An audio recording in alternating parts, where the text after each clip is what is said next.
Thanks, Ruth, and good morning again. Yes, if you were here 2 Sundays ago, if we can have the first slide up, Joe, that'd be great. If you were here 2 Sundays ago, as Will was preaching on chapter 10, towards the end of his sermon, he spoke about the encouragement in the last few verses of that chapter. There'd been a few difficult things to work through in chapter 10, and at the end there's this encouragement, an encouragement to live by faith. And we get this in verse 38, where it says, "My righteous one will live by faith." And verse 39 goes on to speak about being people of faith, a faith that leads to salvation. We do not belong to those who shrink back, are not destroyed, but to those who have faith and are saved. So at the end of chapter 10, this idea of faith is an important one. And Will spoke about the close relationship between this faith and how the Bible speaks about hope. And he talked about this hope being something that we can rest in, a confident certainty that what God has said will come to pass. And as we move on to chapter 11, which is where we're going to spend most of our time this morning, we find what is, as far as I know, the closest thing we get to a definition of faith in the Bible. And we get this in verse 1. Faith is confidence in what we hope for and assurance about what we do not see. Faith is confidence in what we hope for and assurance about what we do not see. And I think the things being hoped for here are not particularly the everyday things of life. The hope that we'll be able to find a parking space, though that's important. The hope that we will do well in exams, and I know that's a thing at the moment. Or even the hope that a particular relationship will work out well. I think the hope that's spoken about here is referring to much deeper things. The sort of things that the author was speaking about at the end of the last chapter. So it follows on. The hope that Jesus will return. The hope that we will be saved. The hope that our victory is secure in Jesus. And having that faith in those things is possible because we can be assured about them. We can have confidence in them. So this faith that God offers, this faith that God calls us to live in, is faith that can give us complete confidence that the things God has promised and the things for which we wait are things we can totally depend and rely on. And as well as that, it gives us a different perspective on the world. As we realize that the physical world around us is not all that there is, but that the deeper reality is a spiritual one where God is. And faith encourages us to be certain about that as well. So this faith gives us confidence about the bigger picture that is unfolding around us, even when we don't see it. And confidence as we look forward to all the good things that God has promised us. But this definition, while it's really helpful and powerful, might leave us thinking that this faith is very much an intellectual thing, something in our minds, something that we just believe to be true as a sort of statement of facts. But the faith that the Bible speaks about is also one that results in transformation, in change in our lives. It changes who we are and how we live. Firstly, it's involved in us coming to believe in Jesus and to accept his offer of forgiveness and eternal life. With Paul explaining to the Ephesians in chapter 2, verse 8, that we are saved by God's gift of grace and that we lay hold of it by faith. It is by grace you have been saved through faith. It's this gift of God. So our salvation, the way in which we are made right with God, starts with God's grace. God offering us something that we don't deserve and something that we could never earn. This gift was his Son, sent into the world to deal with the problem of sin and to enable relationships between God and humanity to be restored. A gift that continues to be offered to all people today. And those who respond positively to that great gift do so through faith. We believe that what God has promised is true. We believe that what Jesus did on the cross can actually change our lives. We believe that our sins can be forgiven. And then Paul goes on in 2 Corinthians to say that that should change how we live, that we live by faith and not by sight.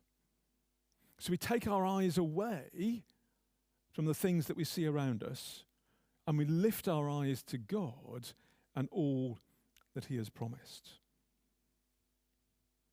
This is something of what faith is about, something that can change and transform us and lead us into a place of complete and total confidence in God and what he is doing.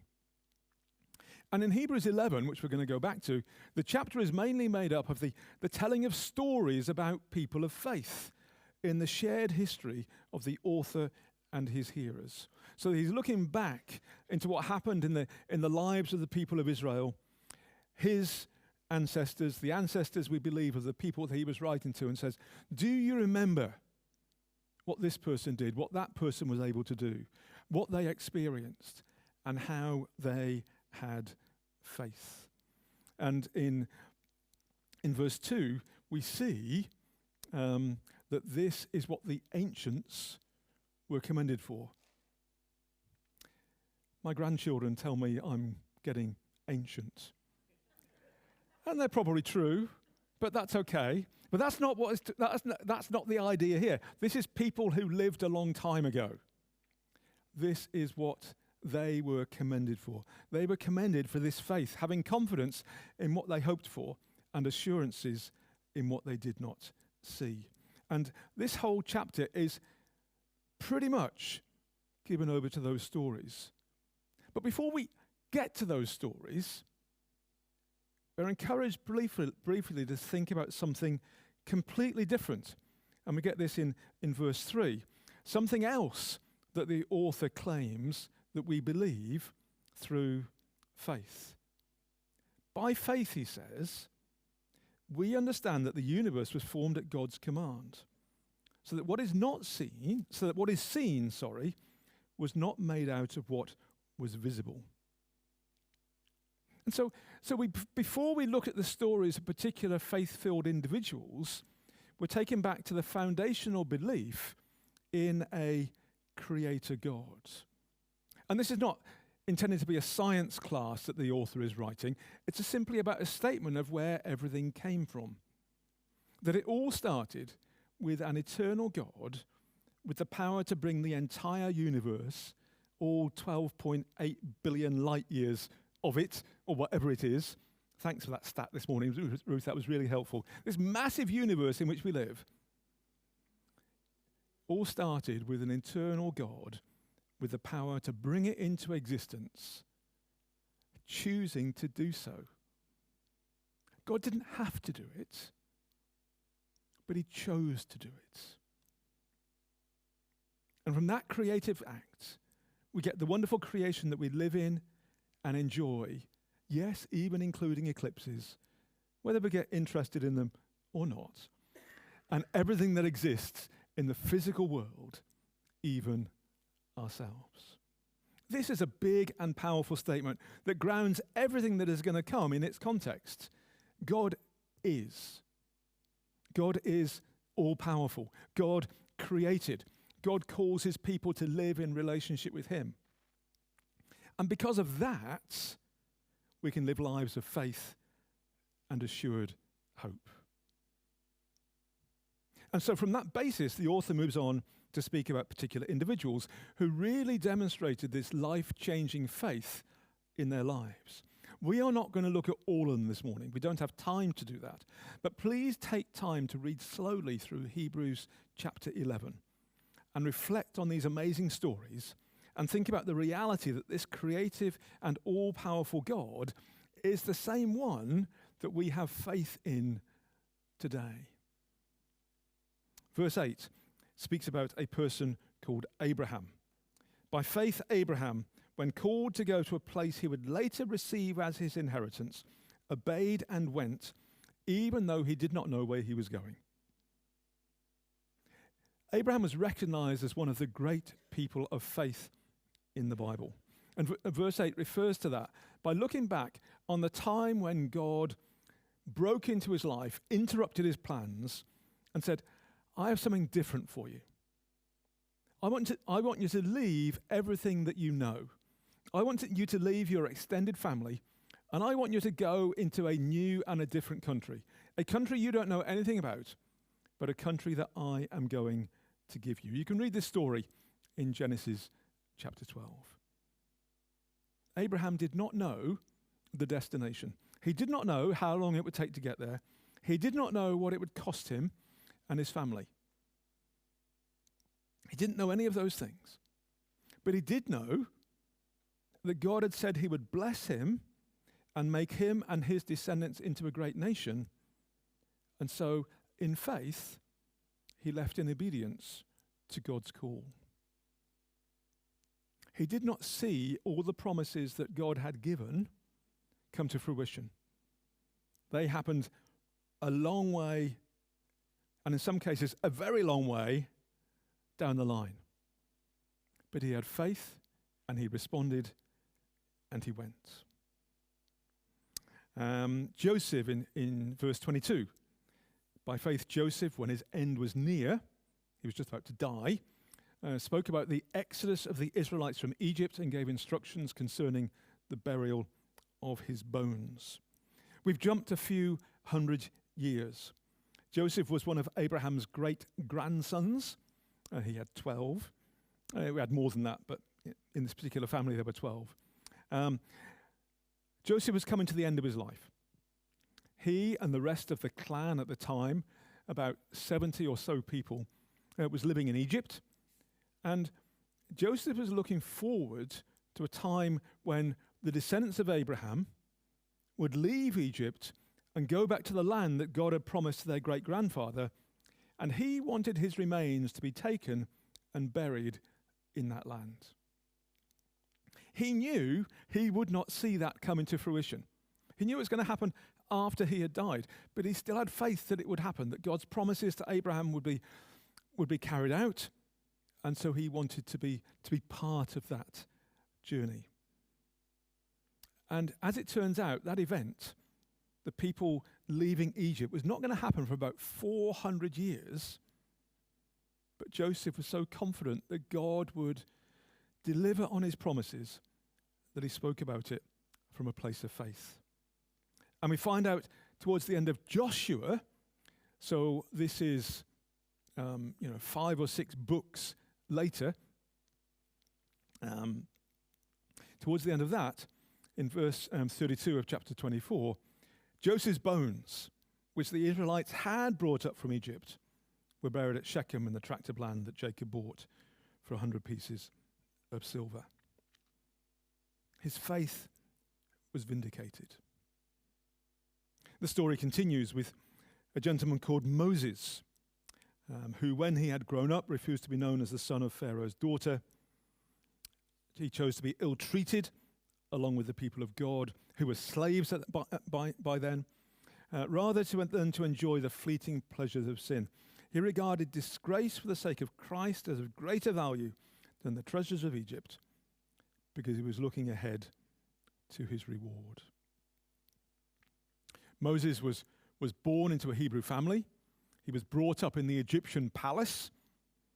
He chose to leave aside his heritage as an Egyptian prince and step into the sufferings of his own people.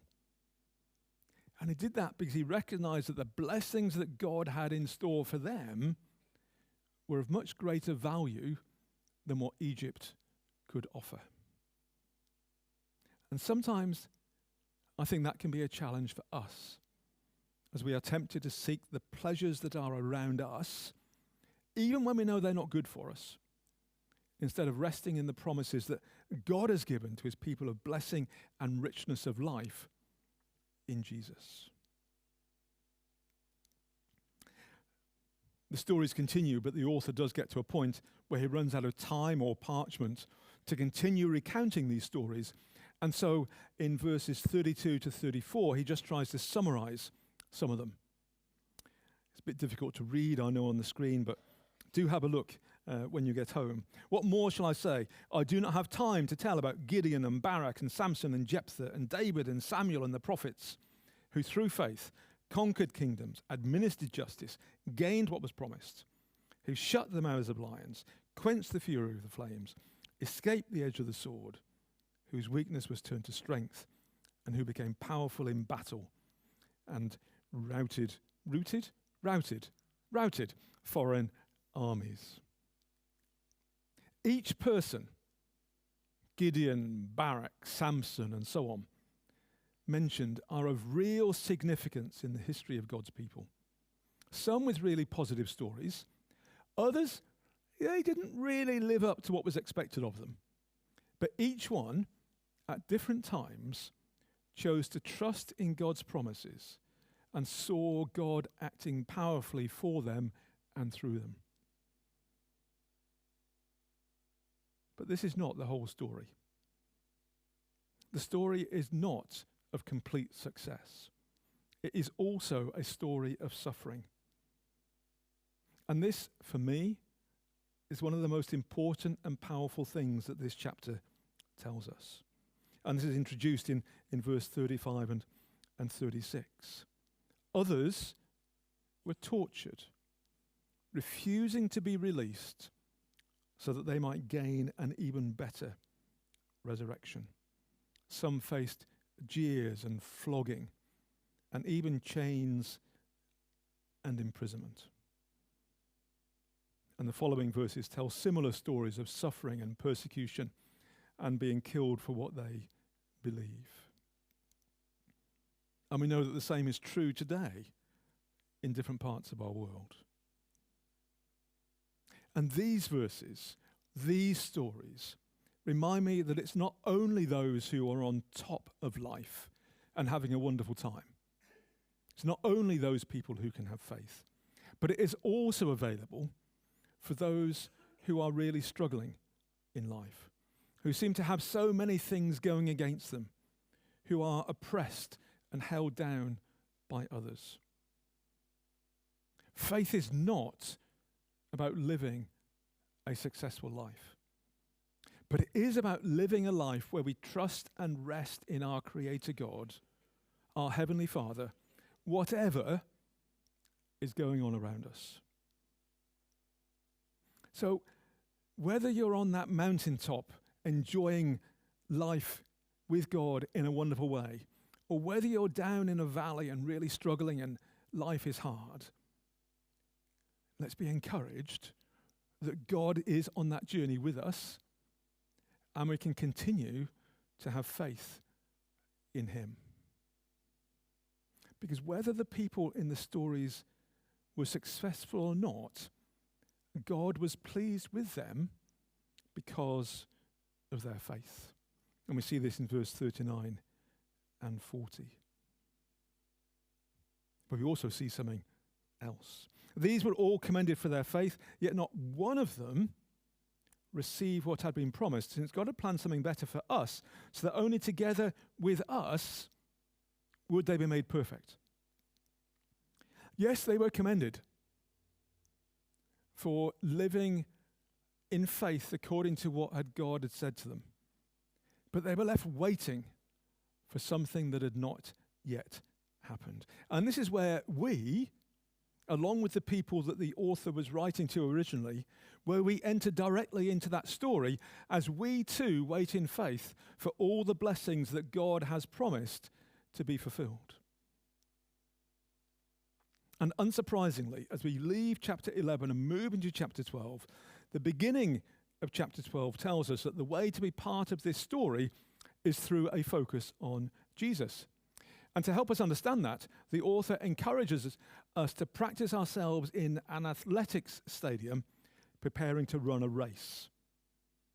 For some of us, that might be a more likely picture than others. For me, my running days are behind me. They were fun while they lasted, but hey. But verse 1 to 3 is definitely a bit small on the screen. It's not bad up there, but it's well worth reading and reflecting on. Let me read it to you. Therefore, so taking into account all that's been said in chapter 11, since we are surrounded by such a great cloud of witnesses, those people that he's just been talking about, let us throw off everything that hinders and the sin that so easily entangles. And let us run with perseverance the race marked out for us, fixing our eyes on Jesus, the pioneer and perfecter of faith. For the joy that was set before him, he endured the cross, scorning its shame, and sat down at the right hand of the throne of God. Consider him who endured such opposition from sinners, so that you will not grow weary and lose heart. So that's where we are. We're in this arena, ready to run this race. But it's not just that we are there, but the people that we are just thinking about are spoken about as filling the stands. What is their role? What are they there for?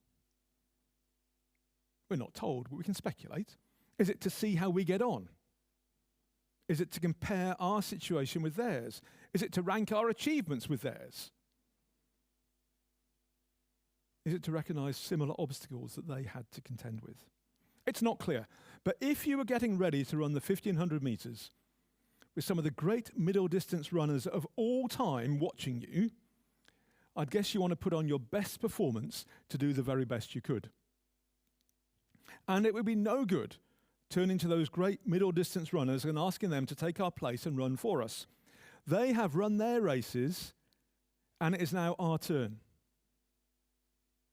And it wouldn't be right for us to ask if we could go and sit with them and talk about their great races of the past. It is our turn to run our journey and to do the things that we have been called to do. So in terms of preparation, we're told to do two things. Get rid of everything that would hold us back, and get rid of sin that can entangle us and drag us down.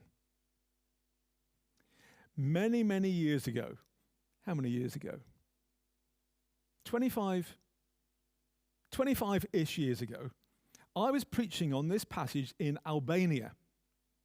My Albanian then and now is non-existent. So I was using an interpreter. And I thought, I need to illustrate this idea in some way. And I used the example of a fishing net on the floor that if you found yourself in the middle of, you could easily get tangled up in it, and it would impede your progress.